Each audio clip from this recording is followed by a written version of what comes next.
दर्यापूर बस डेपोतून ग्रामीण भागात जाण्यासाठी बसेस वेळेवर सोडल्या जात नसल्यामुळे शाळेकरी विद्यार्थ्यांचे मोठ्या प्रमाणात हाल होत आहे। सकाळी शाळेत येण्यासाठी विद्यार्थ्यांना वेळेवर बस उपलब्ध नसल्यामुळे विद्यार्थ्यांचे शालेय शिक्षणाचे नुकसान होत आहे। या संदर्भात विद्यार्थ्यांनी व सामाजिक व राजकीय पक्षातील कार्यकर्त्यांनी वारंवार आगार व्यवस्थापक यांना निवेदन दिले, मात्र आगार व्यवस्थापकाने या निवेदनाची कुठलीही दखल घेत नसल्याचा आरोप या विद्यार्थ्यांनी केलेला आहे। आज दर्यापूर ते दहीहंडा मार्गावर जाणारी 3 वाजताची बस ही वेळेवर सोडण्यात न आल्याने विद्यार्थी बस डेपोमध्ये तब्बल 2 तास बसून राहिले। या संदर्भात विद्यार्थ्यांनी आगार व्यवस्थापक यांच्याशी विचारणा केली असता आगार व्यवस्थापकाने विद्यार्थ्यांसोबत दादागिरीची भाषा वापरत त्यांना हाकलून लावले। त्यामुळे संतप्त झालेल्या विद्यार्थ्यांनी थेट दर्यापूर बस डेपो समोर ठिय्या आंदोलन सुरू केले। विद्यार्थ्यांच्या ठिय्या आंदोलन सुरू असताना बस डेपोतून एकही बस ही बाहेर जाऊ दिली नाही। या आंदोलन दरम्यान मुख्य रस्त्यावर मोठ्या प्रमाणात वाहतूक सुद्धा विस्कळीत झालेली होती। जोपर्यंत दर्यापूर ते दहीहंडा बस लागत नाही तोपर्यंत आम्ही बस समरून हटणार नाही, अशी ठाम भूमिका विद्यार्थ्यांनी घेतली होती। या दरम्यान आक्रमक झालेल्या विद्यार्थ्यांनी आगार व्यवस्थापक यांच्या बदल्याची सुद्धा मागणी केली आहे। वारंवार विद्यार्थ्यांना होत असलेल्या त्रासला न्याय परिवहन मंत्री हे देणार काय सुद्धा आता पाहणे महत्त्वाचे ठरणार आहे।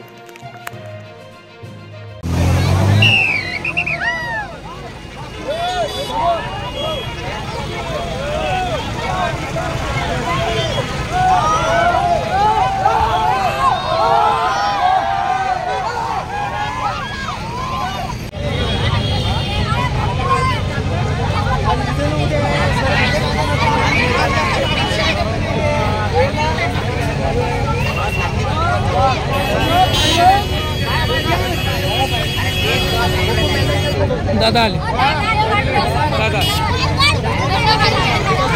काय कशासाठी बसले तुम्ही? तो कशासाठी बसले? कोणत्या गावची? आम्ही घरी जाऊ याची गॅरंटी कोण घेणार आहे सांगा ना? कोण घेईन गॅरंटी? 1:30 वाजतापासून आता एकही बस नाही। आम्ही घरी चांगल्या बसून याची गॅरंटी घेणार आहे। जेवढ्या बस मध्ये तेवढ्या खाली आहेत, एक नाही राहिलं तुम्ही खाली।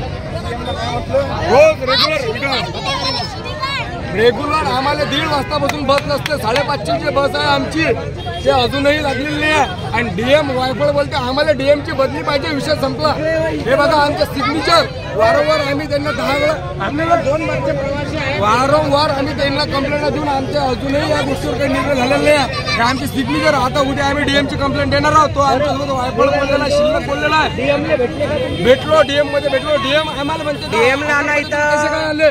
हे बघा आम्ही चौका डीएम 5-5, 7-7, 10-10 वर्षाचे लेकरं आहेत तिथं। आज दुपारपासून एखादा मेला अटॅक आला समजा XYZ काही झालं त्याचं तर कोण बदला मी घेणार याची? तो डीएम हरवतो। मी काय म्हणतो मी घरी जाऊ याची गॅरंटी कोण घेणार? तुम्ही घेसान? 3 वाजतापासून बसलेले 3 वाजतापासून बसलेला आणि ते काका म्हणतात की आम्ही 4ली बस पाठवली, 2ची बस पाठवली। कोणत्या गावची? आम्ही बसलो असतो काही सांगा कोणत्या गावची? आमची आहे, बाकीचे दहीहंडा आहेत। सर्वजण लांब लांब प्रवासावरून येतात इथं दर्यापूरला शिक्षणासाठी। आणि आम्ही आगारमध्ये गेलो, जे डीएम म्हणतात की आज सुट्टीचा दिवस आहे। सुट्टीचा दिवस कशाचा आहे? त्यांचा आहे का? आम्ही तिकडे राहू दे। अशाच वेगवान घडामोडी पाहण्यासाठी आमच्या चॅनलला लाईक व सबस्क्राईब करायला विसरू नका।